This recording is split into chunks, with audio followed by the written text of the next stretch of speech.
Então abra lá no livro de Jeremias, capítulo 2, versículo 13. Essa ministração, ela requer uma certa atenção. Então que você possa prender a sua atenção aqui, para que você possa compreender. Há uma profundidade, mas não que seja complexa. A palavra ela é simples, mas se você não estiver conectado, talvez você não compreenda tudo aquilo que Deus quer derramar sobre nós nessa noite, amém? Diz assim a palavra do Senhor: o meu povo cometeu 2 crimes.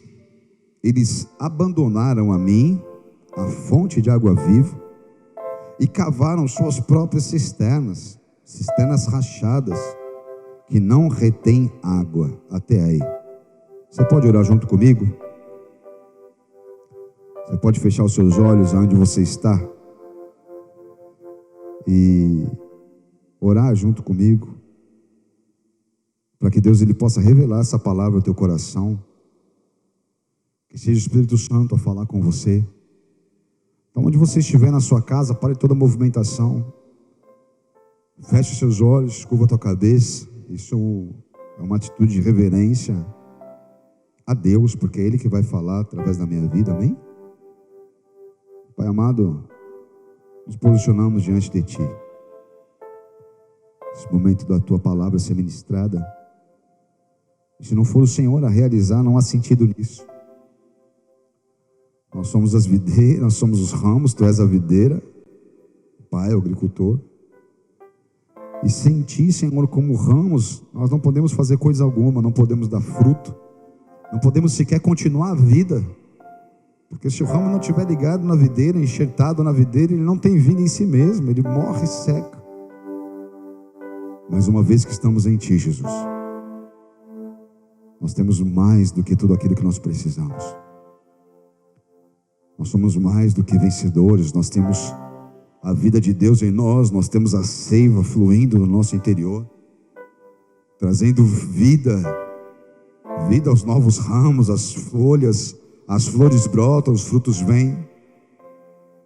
Por isso vem sobre nós, como a nossa videira. Vem fluir, Senhor, em nosso interior. Vem fluir a Tua vida. Vem se derramar sobre nós. Vem se derramar, Senhor, sobre cada um que está conectado, sobre cada um que está presente, cada um que está ouvindo essa palavra, onde o som da minha voz chega, onde, Senhor, a ministração da Tua palavra estiver alcançando, Pai, ali chegue, Senhor, as Tuas virtudes, ali chegue, Senhor, a presença do Teu Santo Espírito, ali haja o realizar, Pai, da Tua obra, só aquilo que o Senhor pode fazer. Nos colocamos diante do Senhor e eu me humilho como Teu servo. Se não for o Senhor a me conduzir na ministração, se não for o Senhor a falar através de mim, não há sentido, Senhor, nesse momento. Por isso vem, toma minha vida nas Tuas mãos, flui através do Teu servo, Pai, faz a Tua obra. Ministra-nos, ensina-nos, exorta-nos, corrige-nos, traz vida, salvação, transformação sobre cada um de nós, em nome de Jesus, amém? E amém. Se você crê, aplauda, se alegre na presença do Senhor, que Ele fale com você de uma maneira poderosa. Amados, eu separei esse mesmo versículo em 2 versões. A gente vai ter a João Almeida, revista e corrigida, e nós vamos ter a nova versão internacional, nova tradução internacional, que é a NVI, amém, amados? Essa que a gente leu primeiro, diz: o meu povo cometeu 2 crimes, eles me abandonaram a minha fonte de água viva e cavaram suas próprias cisternas rachadas, que não retém água. E a João Almeida, revista e corrigida, diz assim: pois 2 males cometeu o meu povo, e me deixaram o manancial de águas vivas, e cavaram cisternas rotas, que não retém água. Não há tanta diferença assim, tem o mesmo sentido os 2 textos, mas há 2 palavras aí que de alguma forma acabam tornando o texto não tão profundo como ele é. Por exemplo, a primeira parte na NVI, que diz: o meu povo cometeu 2 crimes, e na João diz: porque 2 males cometeu o meu povo. A palavra males, ou algumas outras versões vão falar que o povo cometeu uma maldade. E uma maldade talvez ela seja algo um pouco superficial para explicar o quanto isso era prejudicial ao povo. Eu gosto da tradução NVI nesse texto, nessa parte, porque ele mostra a gravidade do mal cometido. Porque às vezes você fazer um mal pode ser algo não tão grave, algo simples de ser reparado, algo que facilmente você pode consertar, e talvez ele não mostre e não expresse a gravidade dessa atitude. Na NVI eles conseguiram encontrar essa palavra, porque o crime também não deixa de ser um mal cometido, mas ele já mostra que é um mal cometido e traz o sentido de uma atitude que precisa de reparo, uma atitude que precisa de punição. É algo tão grave que precisa de alguma forma você reparar aquele mal, e talvez com algum tipo de punição, como eu já disse aqui, algo que precisa ser reparado. É uma transgressão à lei, mas uma transgressão tão grave que ela é vista como um crime. Estão comigo, amados? Uma prática de um mal tão ruim que se torna condenável de certa forma. E se você ler a sequência do capítulo ali de Jeremias, você vai ver a gravidade da situação e como aquilo trazia consequências sérias sobre o povo, e da mesma maneira continua trazendo consequências sérias àqueles que transgridem de tal forma. Amém? E na sequência ele diz: eles me abandonaram a mim, a fonte de água viva. Aí, amados, essa palavra fonte, ela acaba sendo superficial na NVI, e a João Almeida acaba nos servindo melhor. Amém? Porque a fonte, talvez para o nosso contexto, para a nossa cultura, você pensa numa fonte de água. Agora, quando você fala do manancial, elas têm o mesmo sentido também, mas o manancial ele já te remete mais a um lugar onde você tem nascentes. O manancial é o lugar onde os rios nascem. O manancial ele é a fonte das águas, mas ele é esse lugar de águas vivas, ou seja, elas não param de jorrar. É um manancial de águas vivas. O significado da palavra manancial é local onde a água se origina, nascente ou fonte, que pode ser considerado o início de fonte durável de qualquer coisa, que jorra ou corre de maneira ininterrupta e sem cessar. Então ela acaba nos servindo melhor, porque assim é o Senhor. Ele é uma fonte de águas ininterrupta, ele não para de jorrar.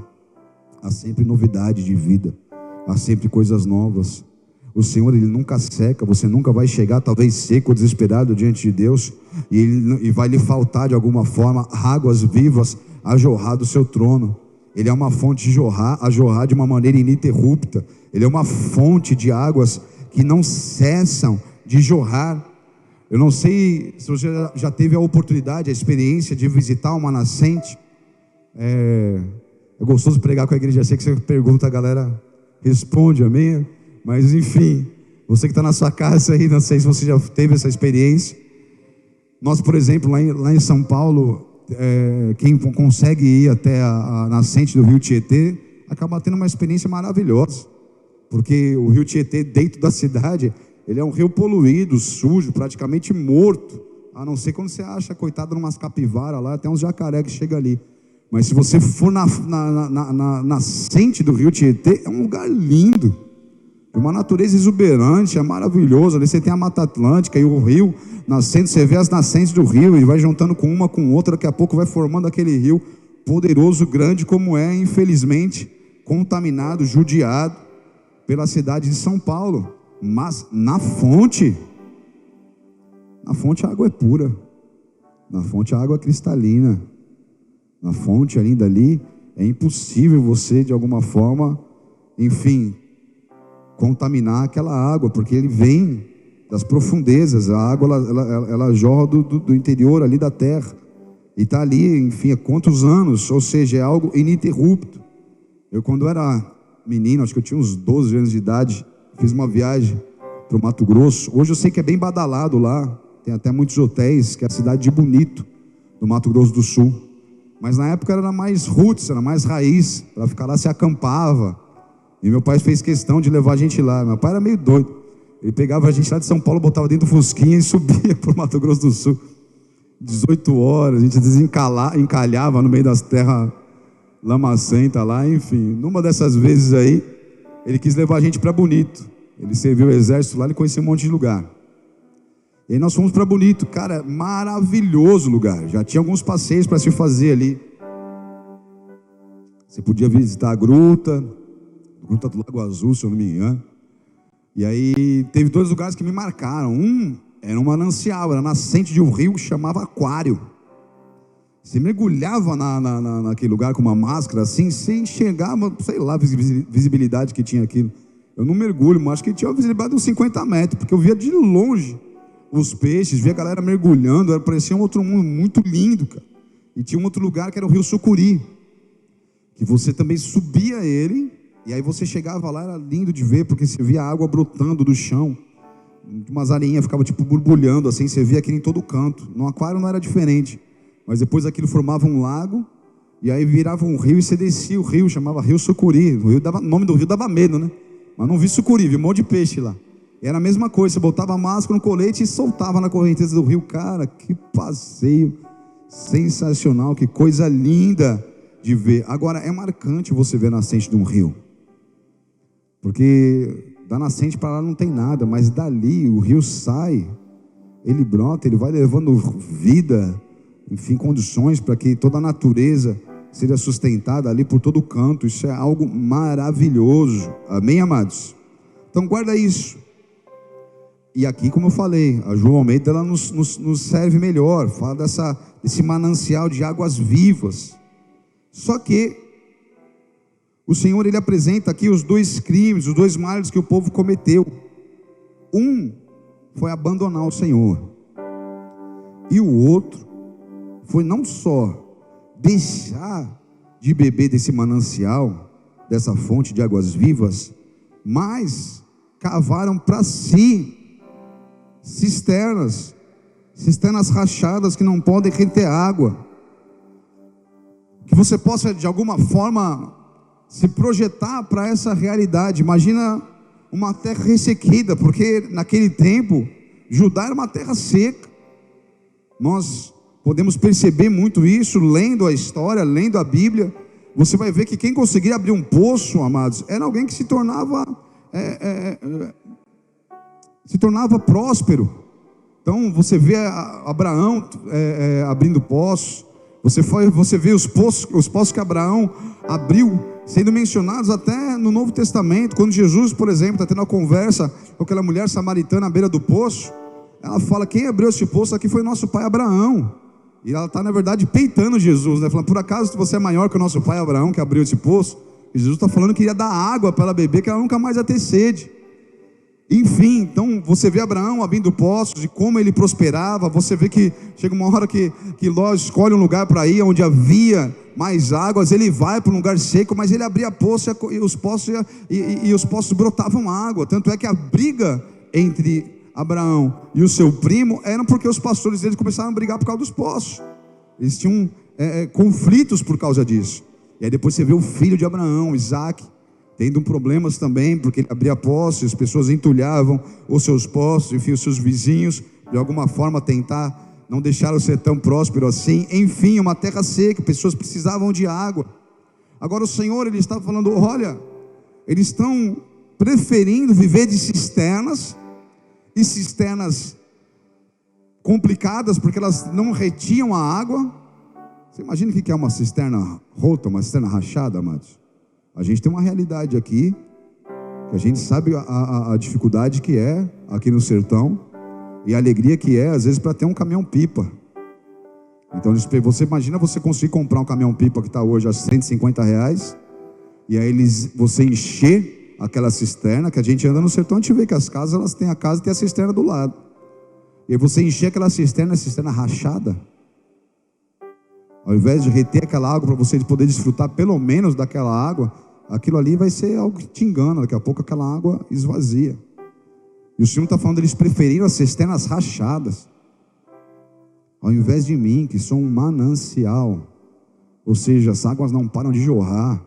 Estamos falando de água fresca, de água pura, de água cristalina, de água que não para de jorrar. E eles preferiam suas cisternas rotas, suas cisternas rachadas, ao invés do que a mim. E isso foi algo tão grave para Deus. E cavaram as suas próprias cisternas, cisternas rachadas que não retêm água. Amados, alguém que escolhe, não acredite que isso é difícil. Na verdade, isso é muito mais comum hoje do que o que nós possamos imaginar. Pessoas que, ao invés de escolher o Senhor como seu manancial de águas, acaba criando para si ou provendo para si cisternas, que são cisternas rachadas. São pessoas que, ao invés de beber das águas do Senhor, ao invés de permitir com que o Senhor seja aquele que provê para você a vida, aquele que te preenche, aquele que te dá paz, aquele que te sacia, aquele que te leva a um lugar de plenitude, aquele que te deixa num lugar onde você está guardado, por mais que as situações à sua volta de alguma forma te assolem, Ele está provendo, não falta água, Ele provê. Mas as pessoas, elas têm dificuldade, e amados, esse é um ponto de crise no Evangelho, porque o Evangelho, ele é para nós as boas novas, mas de um Deus que veio trazer as boas novas a respeito da chegada do teu reino, a respeito da chegada da sua presença, da sua comunhão com o seu povo, com aqueles que creem. E existe uma grande crise, um grande conflito aqui, porque muitas vezes as pessoas falam de nós, a igreja, nós cremos nele para perdão dos nossos pecados, nós cremos nele para a salvação, mas nos falta a ousadia para habitarmos nesse lugar da presença. E tudo que foi feito para que estivéssemos na sua presença, e é na sua presença que as águas jorram, é no seu trono que as águas jorram. O Senhor é claro, Ele não está falando aqui de águas de forma física, onde Ele iria suprir, mas é claro que é Ele que traz também a provisão, amém? Traz as chuvas, ou o manancial que fosse, mas Ele está falando de uma sede que nós temos na alma, de uma sede que nós temos do Espírito. E o seu povo, ao invés de beber dele, que seria o manancial, é um povo que nesse tempo aqui começou a fazer o quê? Começou a criar para si deuses, começou a aceitar a adoração de outros deuses, de deuses estrangeiros, ao invés de estar na presença do Senhor e beber dele, e ser suprido por ele. Não tinham a paciência, ou enfim, a atitude de ter essa comunhão. E quantas pessoas não estão fazendo isso hoje? Se aproximam de Deus de alguma forma, mas depois o abandonam, o rejeitam, e fazem isso constantemente, fazem isso muitas vezes frequentando uma igreja, fazem isso outras vezes conhecendo o Senhor num tempo, mas o abandonando completamente num outro tempo. O abandonaram, e o Senhor está chamando isso de um crime, um mal terrível, um mal condenável, um mal digno de sentença. Pessoas que começam a cavar as suas próprias cisternas, ou seja, prover para si aquilo que na verdade, amados, só Deus pode prover. Então essas pessoas começam a de alguma forma querer achar a sua paz em algum lugar, começam a querer encontrar a sua alegria em algum outro lugar, ou a sua paz em alguma coisa, ou em alguma pessoa, ou a sua alegria também em ou uma plenitude em algum tipo de relacionamento, ou em algum tipo de conquista, ou adquirindo algum bem. São coisas enganosas. Eu estou transferindo isso, amados, falando de um contexto de pessoas crentes, de pessoas que andam com Deus, sem falar de pessoas que servem literalmente a outros deuses. E estou tentando expor isso porque muitas vezes as pessoas acham, porque são evangélicos, ou se intitulam evangélicos, porque o seu livro de fé é a Bíblia, acreditam que não são idólatras.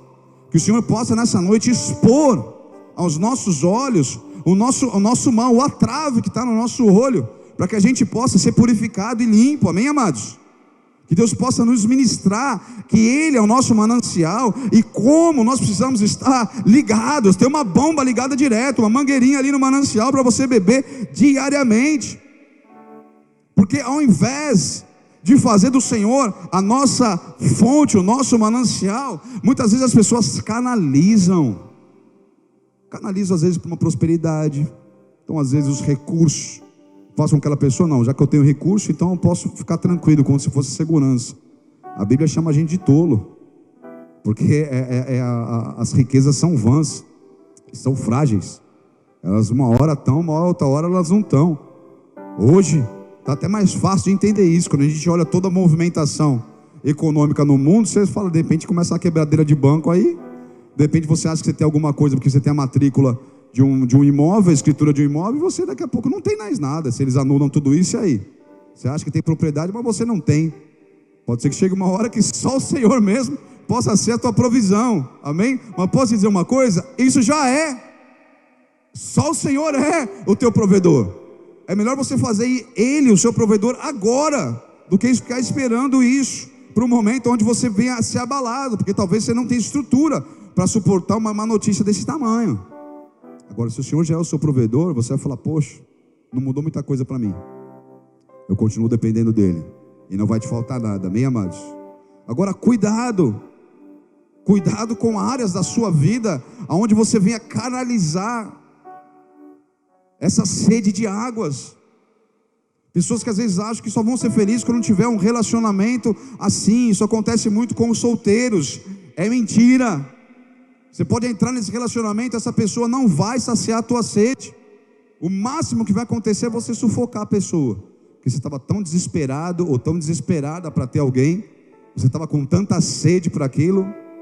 Por isso que se pleno, a gente estava no noivado sexta-feira agora, e na mesa surgiu esse tipo de conversa.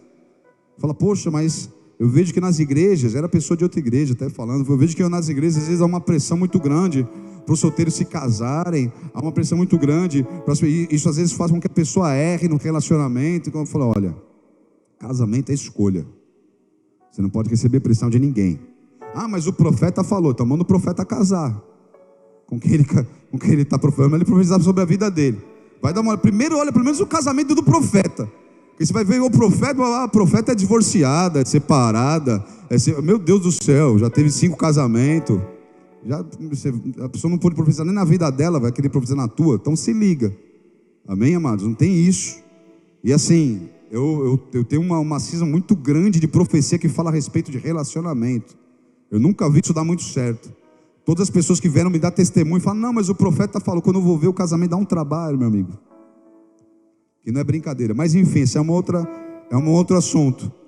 E surgiu esse assunto na mesa. Eu falei, a verdade, amados, que isso acontece, mas o que está incutido aí tá de uma forma subjetiva.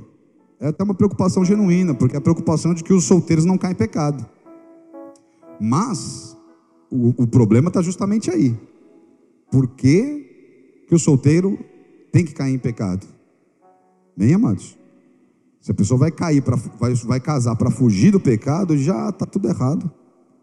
Você tem que casar porque você olhou a pessoa e falou, não quero esse cara como meu marido, quero ela como minha esposa. Aí você vai para frente. Agora, se você quer suprir áreas da sua vida, você está desesperado para de alguma forma, você não consegue ficar sem ter uma companhia, é porque o Jesus já não é tua companhia, o Espírito Santo já não é teu companheiro. A partir do momento que ele supre, e aí você é um solteiro, que é um só inteiro, aí você pode casar. Se for diferente disso, não casa.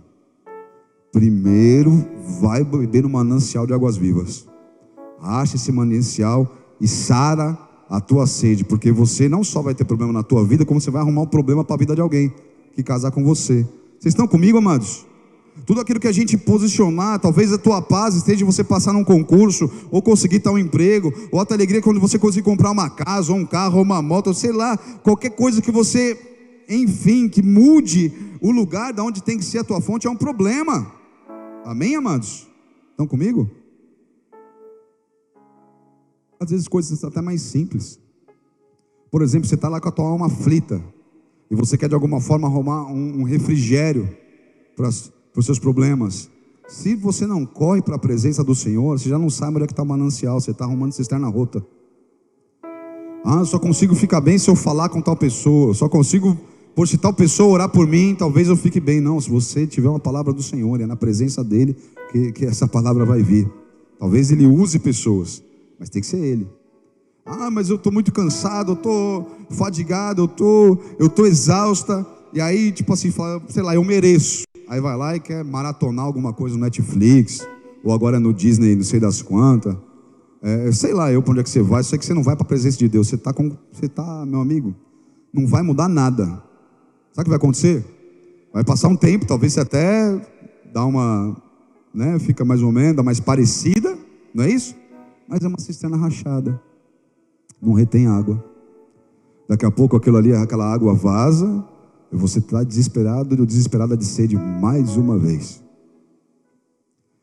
Aí você talvez busque isso num relacionamento, vai lá, acha uma pessoa, né? Enfim, talvez não sei como é que você está vivendo, mas você vai lá e sai com alguém, eu não sei, talvez busque isso no sexo, no pecado, e fica achando que aquilo é uma cisterna rota, vai te preencher minutos, na sequência vai vir um buraco naquela cisterna, vai te trazer um vazio tão grande, que é desesperador.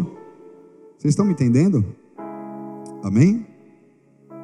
Quem tem que ser, isso, amados, eu não estou falando de um momento, é isso que a igreja precisa entender, isso é algo constante. Amém? O corpo humano, ele não consegue, ele até consegue ficar muito tempo sem comida, mas sem água, você até consegue fazer um jejum longo, como Jesus fez de 40 dias, bebendo água. Sem água você não fica. Quantos por cento do nosso corpo é água? 80%? 90% do corpo é água? Quem pode me dar essa resposta aí? Dá um Google rápido aí. 70%? Depende, do Neto é mais. Ele bebe muita água.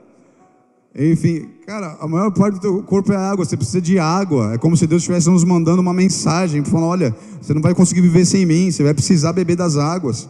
Não tem como, a água é uma coisa que você precisa. Qual que é a primeira coisa que você faz de manhã? Não é tomar um copão de água? Tem uma mensagem nisso, amados. A primeira coisa que você precisa fazer é buscar o Senhor. Lá em Êxodo, capítulo 30, versículos 6 ao 9, olha só como que Deus já começa a sinalizar para nós, os sacerdotes precisam permanecer constantemente perante o Senhor. Êxodo 30, do versículo 6 ao 9, diz assim: coloque o altar em frente do véu, que se encontra diante da arca da aliança, diante da tampa que está sobre ele, onde me encontrarei com você. Arão queimará incenso aromático sobre o altar todas as manhãs, quando vier cuidar das lâmpadas, e também quando acendê-las ao entardecer. Será queimado incenso continuamente perante o Senhor, pelas suas gerações. Não ofereçam nesse altar nenhum outro tipo de incenso, nem holocausto, nem oferta de cereal, nem derrame sobre ele ofertas de bebidas. Igreja, em nome de Jesus, que o Espírito Santo nos te dê entendimento nessa hora, porque o que o Senhor sempre quis, amados, foi uma nação de sacerdotes. Por erros, pelo pecado, pela corrupção e prostituição do povo, que ele teve que levantar Arão, depois a tribo de Levi e depois a casa de Zadok. Mas enfim, ele teve que levantar sacerdotes, mas ele sempre desejou uma nação de sacerdotes. Depois Pedro vem declarar isso, que nós somos o povo escolhido do Senhor, sacerdócio santo, um povo eleito, amém, amados, do nosso Deus. Ele nos fez assim. E aqui, essas são as coisas que são na verdade uma sombra daquilo que é o verdadeiro.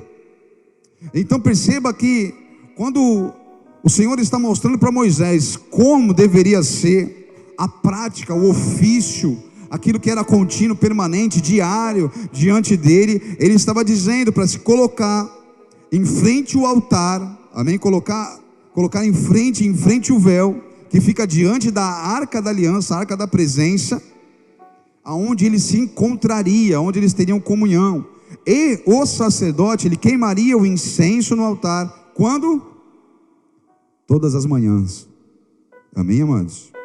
Quando vier acordar das lâmpadas, e depois, quando voltar para acendê-las ao entardecer, será queimado o incenso continuamente perante o Senhor, pelas suas gerações. Eu preciso te fazer uma pergunta. Você tem queimado incenso na presença de Deus? O incenso, amados, ele é um símbolo da oração. Ele é um símbolo da comunhão. É o lugar onde as coisas acontecem. Ananias, por exemplo, o marido de Isabel, ele fica sabendo que vai ter o seu filho João Batista, quando ele está queimando incenso, no momento da oração. Os anjos estão levando com taças de ouro as orações dos santos na presença diante do trono de Deus, e a resposta de outros milhares de anjos que voltam em resposta às suas orações. O incenso é quando você queima oração. Um sacerdote, ele deve queimar incenso todas as manhãs. Deixa eu te dizer uma coisa: queimar incenso não é você acordar pela manhã e ver as mensagens que você tem no WhatsApp. Queimar incenso não é você abrir o seu Instagram, o seu Facebook para ver o que aconteceu, que mensagem que tem, se alguém curtiu o que você postou, ou deu uma olhada nos seus stories. Queimar incenso é você acordar pela manhã e falar: bom dia, Espírito Santo de Deus. Obrigado porque mais uma vez meus olhos se abriram. E você entrar diante dele e começar a beber da fonte das águas. Algo diferente disso é você beber nas cisternas rotas. Algo diferente disso é você se preencher com algum tipo de entretenimento, mas daqui a pouco aquilo vaza. E uma angústia. Tem pessoas que estão angustiadas, pessoas que estão deprimidas, pessoas que estão entristecidas, pessoas que estão assoladas. Mas que água que você está bebendo? Ou aliás, tem água para você beber, porque talvez as cisternas onde você está procurando se entreter, daqui a pouco isso daí é vazio. Estão comigo, amados? Aquilo ali seca, é uma cisterna rachada, uma cisterna mentirosa. Você acha que vai ter água, mas não tem. E no versículo 9 ele diz: não ofereçam nesse altar nenhum outro tipo de incenso. E aí a gente chega num lugar mais profundo acerca do nosso contexto. Você é o altar do Senhor agora. Você passa a ser esse templo da habitação. Você é esse lugar onde o véu foi rasgado. Você agora que tem uma aliança com Jesus, amados, você é a arca da presença. Ele passa a ter a presença dele na tua vida. Aonde me encontrarei com você? Meu Deus. Um homem e uma mulher de Deus tem que se encontrar com o Senhor. Eu não sei até onde você quer ir com a tua fé, ou quais são as suas expectativas ministeriais. Mas vamos observar a vida de alguns homens na Bíblia, que não vou expor tanto texto, que a gente não tem tanto tempo, mas vai dar uma estudada. Olha, por exemplo, para José, um homem que se destacou no seu tempo. Amém? Você acha que esse rapaz tinha comunhão com Deus ou não? Diariamente. Ele aprendeu isso com seu pai, ele sabe de onde ele veio. Você acha que um rapaz que não tinha essa comunhão com Deus, ele rejeitaria a esposa de Potifar? Estava numa condição de destaque. Ele não fala nem por causa de Potifar, mas ele fala primeiro por causa do meu Deus. Cometeria eu tamanha transgressão contra o meu Deus? Alguém que não tem intimidade com Deus não consegue falar isso, amados. É só alguém que está na presença do Senhor, que tem temor de Deus. Alguém que anda com Deus consegue fazer algo assim. Quer ver outro? Que meio de uma situação que qualquer um de nós nos sentiríamos pressionados a agir diferente. Vamos pegar Daniel. Ele poderia muito bem falar: o que tem? Eu dar uma prostradinha agora, ou eu simplesmente não orar. Deus conhece meu coração, Ele me perdoa. Deus cheio de graça e misericórdia. Ele está vendo a dificuldade do que eu estou passando aqui. Eu só esse tempinho aguinha na estátua de Dário. Foi isso que ele fez? Daniel orava 3 vezes ao dia. 3 vezes ao dia ele se colocava na presença do Senhor. Ele sabia qual era a fonte de águas. Não adiantava apresentar para ele uma cisterna rota, que ele falava: não quero. Eu nem estou com sede. Eu estou bebendo todo dia. Qualquer outra coisa que você me apresentar, meu amigo, para mim não serve. Estão me entendendo, amados? Lá em Hebreus, capítulo 10, versículo 1, diz assim: a lei traz apenas uma sombra dos benefícios que hão de vir, e não da realidade dos mesmos. Por isso, ela nunca consegue mediante os mesmos sacrifícios repetidos, ano após ano, aperfeiçoar os que se aproximam para adorar. Mas era uma sombra. Então o que trazia uma verdadeira adoração e uma comunhão, não era só eles lá e queimar incenso, mas era a mensagem que Deus já estava nos dando. Era a mensagem que Deus já estava deixando. Falar: olha, os meus sacerdotes fiéis, os verdadeiros adoradores que adoram o Pai, Espírito e verdade, eles precisam entender que há uma água a ser bebida todas as manhãs, há uma água a ser bebida todos os dias. Não adianta você querer levar a tua vida para você beber da água viva uma vez por semana, uma vez a 3, 4 dias. Você precisa saber até onde você quer ir com a tua fé, até onde você quer ir com a tua chamada. E aí você precisa fazer dele o teu manancial. O Senhor chamou de um crime, falou: eles cometeram um crime. 2 crimes cometeram contra mim. Primeiro, me abandonaram o manancial de águas vivas. Eles me abandonaram. Se não bastasse me abandonar, eles agora cavaram suas próprias cisternas rachadas, que não podem reter água. Isso não iria produzir nada e não vai produzir nada. Deixa eu te falar uma coisa: se você tem conduzido a sua vida dessa maneira, você está tentando a cada estação abrir uma cisterna, e aí essa cisterna vaza água, e daqui a pouco, ao invés de você voltar para o manancial, você acaba abrindo outra cisterna, e você sabe, aí você vai lá dar um golinho do manancial, dá uma saciada, mas ao invés de voltar lá para beber das águas, para fazer dele o seu manancial, fazer dele a sua fonte de águas vivas, daqui a pouco você sai fora e vai lá e cava outra cisterna, e é uma cisterna rachada. Meu Deus do céu, isso não vai dar em lugar nenhum. Pelo contrário, até vai dar em algum lugar, mas é um lugar triste. Você abrir comigo lá em Jeremias 17, nem ia ler esse texto, mas vou. 17:13. Há uma mensagem dura aqui, mas necessária. Ó Senhor, esperança de Israel. Uma expressão linda acerca do nosso Deus. Ele é a nossa esperança. Todos os que te abandonarem serão envergonhados, e aqueles que se desviarem de ti terão os seus nomes escritos no pó. Dá uma pausinha aí. Sabe o que significa ter o nome escrito no pó?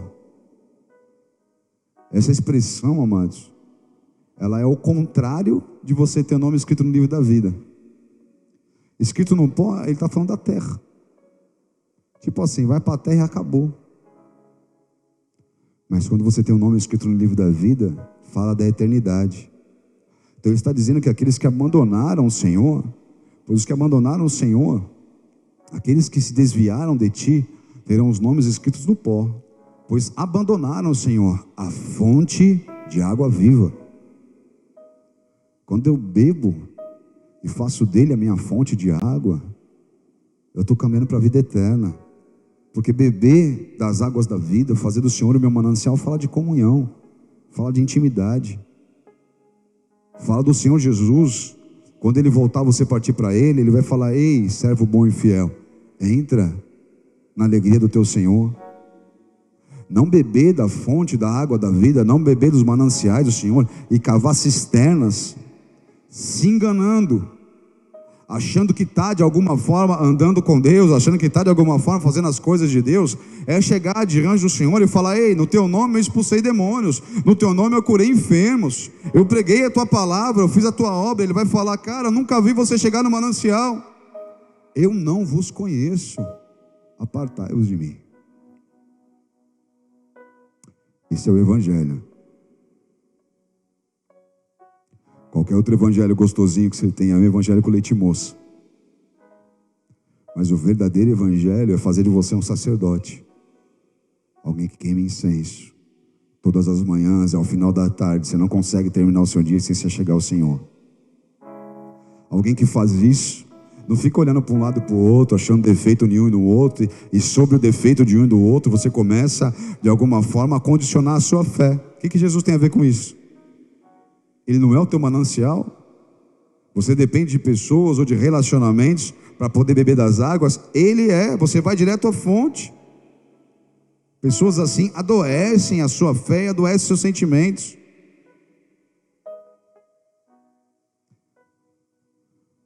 Hebreus 10 entra no versículo 2: e se pudesse fazê-lo, não deixariam de ser oferecidos, pois os adoradores têm sido purificados uma vez por todas. Mas, aliás, não mais se sentiriam culpados de seus pecados. Olha que coisa linda. Deixa eu te falar uma coisa: quando você bebe do manancial de águas vivas, você não mais se sente culpado, porque já não existe culpa. Amém? Mas o que existe? Existe uma construção. Você não é aquela pessoa que vive acusado, vive se sentindo inadequado, mas você recebe uma exortação, você recebe um ensino, Deus te submete a provas. Então, uma construção do Espírito Santo de Deus, amém, amados? Só que você não fica seco, rachado, você não desfalece. Por isso que todos nós precisamos beber da fonte, todos nós precisamos estar no manancial das águas vivas. Meu Deus, nos livre, Senhor, que Deus possa te livrar de todo tipo de engano, de toda situação que de alguma forma te ilude, ao ponto de você construir cisternas. Toda dor ou dificuldade que te leva a um engano, ao ponto de você não correr para o manancial, mas de alguma forma sabotar a tua caminhada e tentar construir cisternas para você, seja num relacionamento, seja no entretenimento, seja em condições financeiras, eu não sei. Cada um de nós sabemos, eu sei das tentativas que possam vir sobre a minha vida para mim tentar levantar uma cisterna. E eu luto contra elas, porque eu faço do Senhor a minha fonte. Vou continuar lutando, porque eu não estou livre de novas armadilhas que queiram surgir na minha vida e se tornar uma cisterna. Cada um de vocês sabem de situações que possam surgir e que surgirão, ou que já estão aí presentes. Mas nessa noite que você possa romper com toda a cisterna, porque você não precisa dessa cisterna mentirosa. É uma cisterna que vai te enganar, porque quando você precisar mesmo matar a tua sede, você vai chegar lá, ela é uma cisterna rachada, a água vazou, já não tem mais nada lá. Você não pode usar para plantar, você não pode usar para produzir, você não pode usar nem para matar a tua sede. E você sabe de situações na sua vida que você depositou tanta esperança, ou seja, relacionamentos, sociedades, negócios, profissão, coisas que você depositou, família, que você colocou tanto a tua esperança, e uma hora aquilo te frustrou. Mulheres que às vezes deposita todo o seu afeto num filho, muitas vezes expõe até o marido a ficar de escanteio dentro de casa. Você está errada, filha, se cura. Ele não é uma fonte, ele é uma cisterna. E aí depois o filho se apaixona, quer casar, a mulher cerca o menino, meu Deus do céu, deixa ele casar, deixa ele ser feliz, abençoe o casamento. Com a tua filha também, não faça isso, você está errada. Você está numa prisão e está prejudicando outras vidas. Sai dessa condição em nome de Jesus. São cisternas rotas, ele não pode suprir o que você precisa. É só Jesus, é só o Senhor. Toda e outra qualquer situação na tua vida que queira se apresentar como um poço de águas, entenda, mais cedo ou mais tarde vai te dar sede e você não vai poder suprir. Só o Senhor é o manancial das águas, e Ele fez tudo o que nós precisamos, tudo que é necessário para que a gente possa beber disso, beber dessas águas. Estão comigo, amados? Hebreus 10, ainda no versículo 11: dia após dia, todo sacerdote apresenta-se e exerce os seus deveres religiosos. Repetidamente oferece os mesmos sacrifícios, que nunca podem remover os pecados. Mas, quando esse sacerdote acabou de oferecer para sempre um único sacrifício pelos pecados, assentou-se à direita de Deus, daí em diante, ele está esperando, ele está fazendo o quê? Até que os seus inimigos sejam colocados como estrado dos seus pés. Porque pelo único sacrifício, por meio de um único sacrifício, ele aperfeiçoou para sempre os que estão sendo santificados.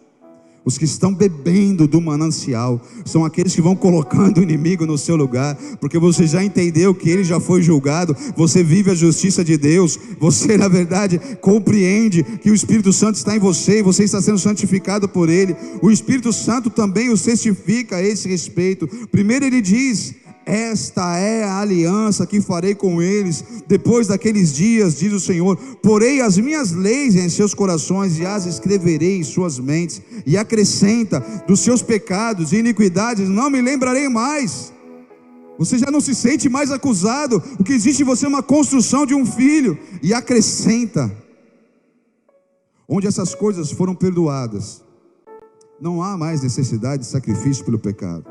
Portanto, irmãos, temos plena confiança para entrar no Santo dos Santos, pelo sangue de Jesus, por um novo e vivo caminho que Ele nos abriu por meio do véu, isto é, do seu sangue. Deixa eu te dizer, o sacerdote da antiga aliança, ele ia lá todos os dias, mas ele não podia entrar no Santo dos Santos. Ele queimava o seu incenso, porque era assim que a lei mandava. E ele ia lá pela manhã, e depois ele voltava à tarde, fazia a manutenção das lâmpadas. E esse era o seu ofício, mas ele não podia passar daquele lugar, ele era limitado, pois essa era a antiga aliança, inferior à primeira. Ei, Jesus Cristo de Nazaré, o Filho do Deus vivo, Ele nos abriu um novo e vivo caminho através do véu. Você já não precisa mais ficar paralisado. Então por que você não vai todas as manhãs queimar o incenso e entrar através do véu? Pois essa é a nossa aliança. Esses são os benefícios do sangue santo e poderoso de Jesus que foi derramado naquela cruz. Meu Deus, não podemos cometer dois males ou dois crimes como fizeram o povo daquele tempo. Não podemos nem criar cisternas rotas, nem podemos abandonar o Senhor, o manancial de águas vivas. Ei, você é um sacerdote, você é uma sacerdotisa do Senhor. Ele te chamou, Ele te chamou, Ele te salvou. Os seus pecados já foram perdoados, já não há necessidade de outro sacrifício.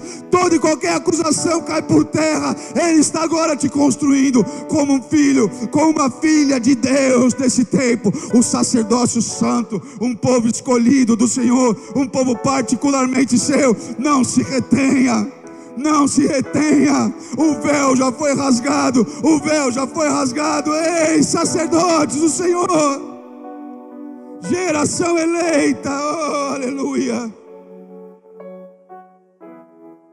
Ele é aquele que criou todas as coisas. Esse é o desenho que Deus deu. Existiu uma sombra daquilo que é o verdadeiro. Estamos no tempo da nova aliança. E o que estamos fazendo com ela?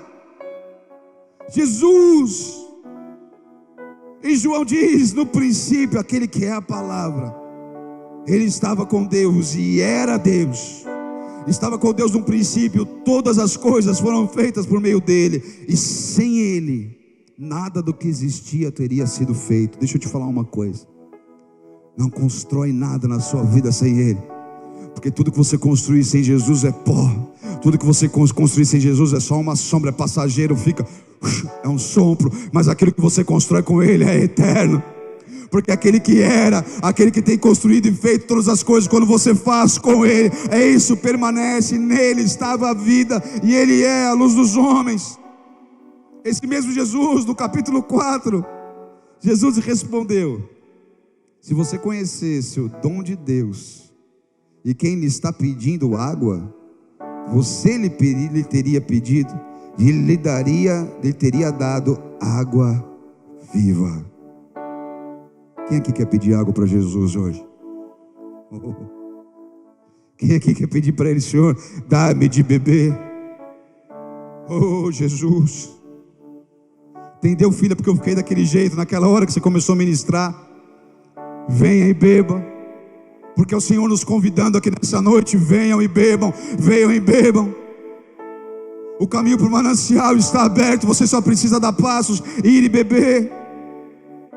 Acaso o Senhor é maior do que o nosso pai Jacó, que nos deu o poço, do qual ele mesmo bebeu, bem como seus filhos e o seu gado. Jesus respondeu: quem beber desta água terá sede outra vez, mas quem bebe da água que eu lhe der nunca mais terá sede. Pelo contrário, a água que eu lhe der se tornará nele uma fonte de água a jorrar para a vida eterna. Não é que você bebe um copo d'água e nunca mais precisa beber água. Você não terá sede porque não vai mais faltar água. Ele é um manancial. Ele te une a esse manancial. A água jorra ininterruptamente, sem cessar. Feche os teus olhos onde você estiver.